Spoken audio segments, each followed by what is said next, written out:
Ikalimang kabanata. Ang pag-ibig, pananampalataya at tagumpay. Ang sinumang sumasampalataya na si Jesus ang Kristo ay anak ng Diyos. At ang sinumang umiibig sa Ama ay umiibig din sa kanyang anak.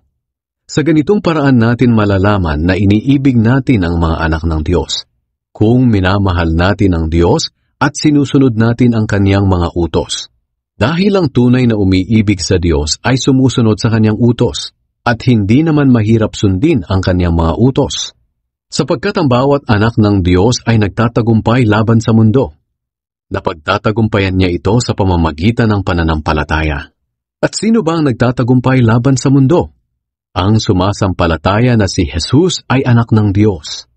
Si Jesus na naparito sa mundo ay napatunayang anak ng Diyos sa pamamagitan ng tubig nang magpabautismo siya, at sa pamamagitan ng dugo nang mamatay siya.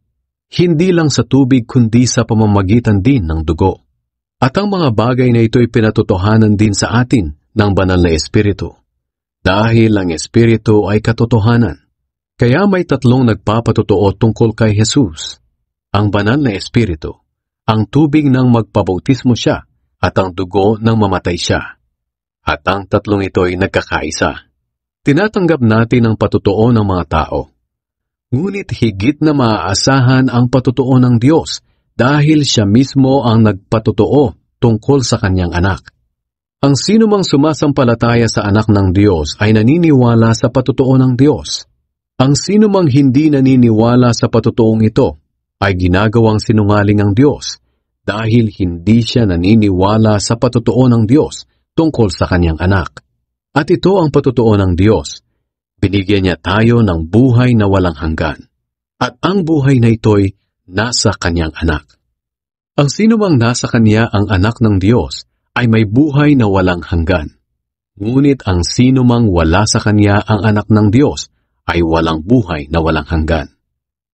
Ang buhay na walang hanggan. Isinusulat ko ito sa inyo na mga sumasampalataya sa anak ng Diyos upang malaman ninyong mayroon kayong buhay na walang hanggan. At may kapanatagan tayo sa paglapit natin sa Diyos, dahil naniniwala tayong ibibigay niya sa atin ang anumang hilingin natin na ayon sa kanyang kalooban. At kung alam nating nakikinig sa atin ang Diyos, alam nating tinatanggap na natin ang hinihiling natin sa Kanya. Kung nakikita ninyo ang inyong kapatid kay Kristo na gumagawa ng kasalanang hindi hahantong sa espiritual na kamatayan, ipanalangin ninyo siya at bibigyan siya ng Diyos ng buhay. Ito ay para lang sa mga nakagawa ng kasalanang hindi hahantong sa espiritual na kamatayan. May mga kasalanang nagdudulot ng espiritual na kamatayan. Hindi ko sinasabing ipanalangin ninyo ang mga taong nakagawa ng ganitong kasalanan. Ang lahat ng gawaing hindi matuwid ay kasalanan. Ngunit may mga kasalanang hindi hahantong sa espiritual na kamatayan. Alam nating ang sinumang naging anak ng Diyos ay hindi na nagpapatuloy sa kasalanan. Iniingatan siya ng anak ng Diyos at hindi siya maaaring saktan ng diablo.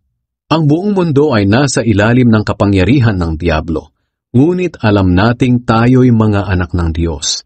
Alam din nating ang anak ng Diyos ay naparito sa mundo.